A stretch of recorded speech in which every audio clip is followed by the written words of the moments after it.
Hello दोस्तों, welcome to my YouTube channel Dinkar Kumar electrical hub.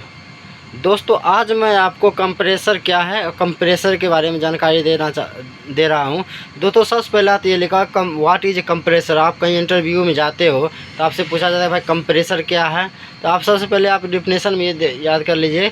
एक compressor is a mechanical device dash use to compress air और gas to pressure higher than atmosphere pressure that is called compressor. इसका कहने का मतलब ये हुआ कि कंप्रेसर एक मैकेनिकल डिवाइस है जो हमारे वातावरण से एयर लेकर उसकी प्रेशर को इंक्रीज कर देता है वातावरण के अपेक्षा। तो ये कंप्रेसर कहलाता है। सबसे पहले यह नोट डाउन में सबसे दोस्तों ये होता है कि जो कंप्रेस्ड एयर होता है उसका यूज हम कहाँ करते हैं। जब हम कंप्रेस्ड एयर है उसका यूज कहाँ करते हैं, नोट डाउन में लिखा हुआ है compressor are use to drive pneumatic machine in industry sector and petroleum sector. इसका कहने का मतलब हुआ दोस्तों कि हमारा जो कंप्रेस्ड एयर है वो कंप्रेस्ड एयर है वो हमारी इंडस्ट्री में यूज होता है, जो pneumatic मशीन को चलाने के लिए यूज होता है, like as air gun, pneumatic machine. जैसे बहुत से सेंसर जो आ रहे हो एयर से ही चलता है, तो इसलिए वहाँ कंप्रेस्ड एयर ही यूज़ किया जाता है। दोस्तों चलिए तो हो गया हमको। आप सबसे मेन बात यह है कि दोस्तों आप कहा जाए कि भाई कंप्रेसर के बारे में आपको जानकारी चाहिए तो CFM क्या होता है। दोस्तों CFM का फुल फॉर्म ये होता है क्यूबिक फीट पर मीटर। एक्चुअली कहने का मतलब 1 CFM इक्वल टू 0.6 बार।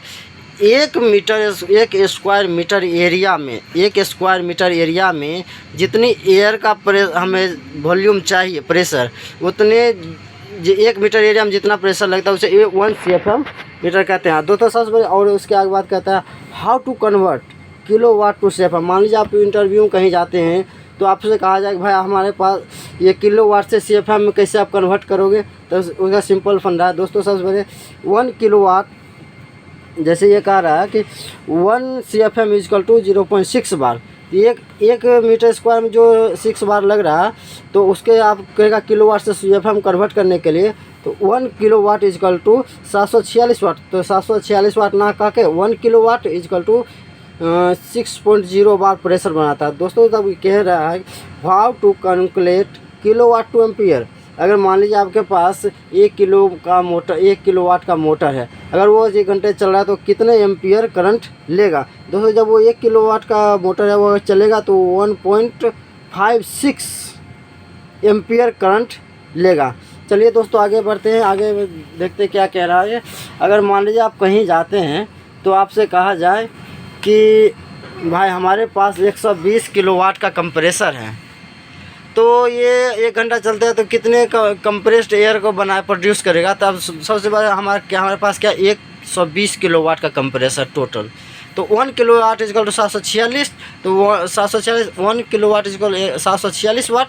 तो 746 इक्वल टू 10 करेंगे तो 6.0 बार आ जाएगा।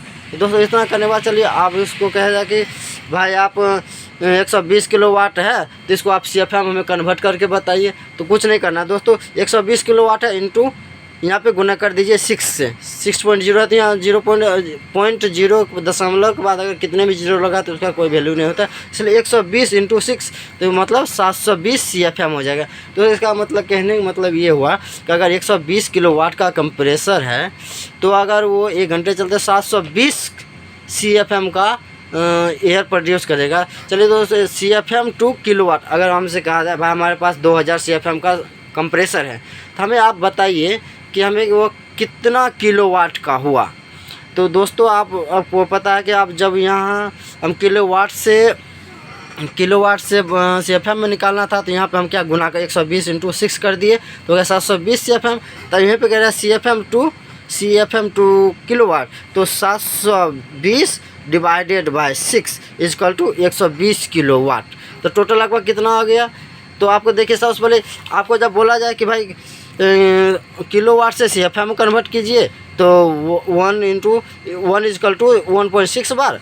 तो 1 किलो या करंट कितना लेगा तो 1.56 एम्पियर।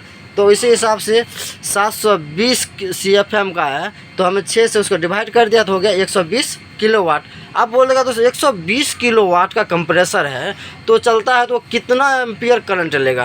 तो आपको कुछ नहीं करना, सिंपल सी बात है कि 120 इंटू 1.5, अगर आप इतना 120 किलोवाट का तो आपको कंप्रेसर अगर वो चल रहा है तो कितना करंट लेगा, 1.5 गुना करंट लेता है, तो 1.5 हो गया। तो 1.5 इक्वल टू 180 मतलब 180 एम्पियर करंट वो ले रहा है। दोस्तों चलिए ये आपको बेसिक जानकारी था। अगर इससे रिलेटेड कोई और जानकारी आपको चाहिए कंप्रेसर के बारे में तो आप हमें कमेंट करके बताइए, और हम अगर इसमें और कोई भी त्रुटि या कोई गलत आपको लग रहा है तो हमें कमेंट करके बताइए। धन्यवाद।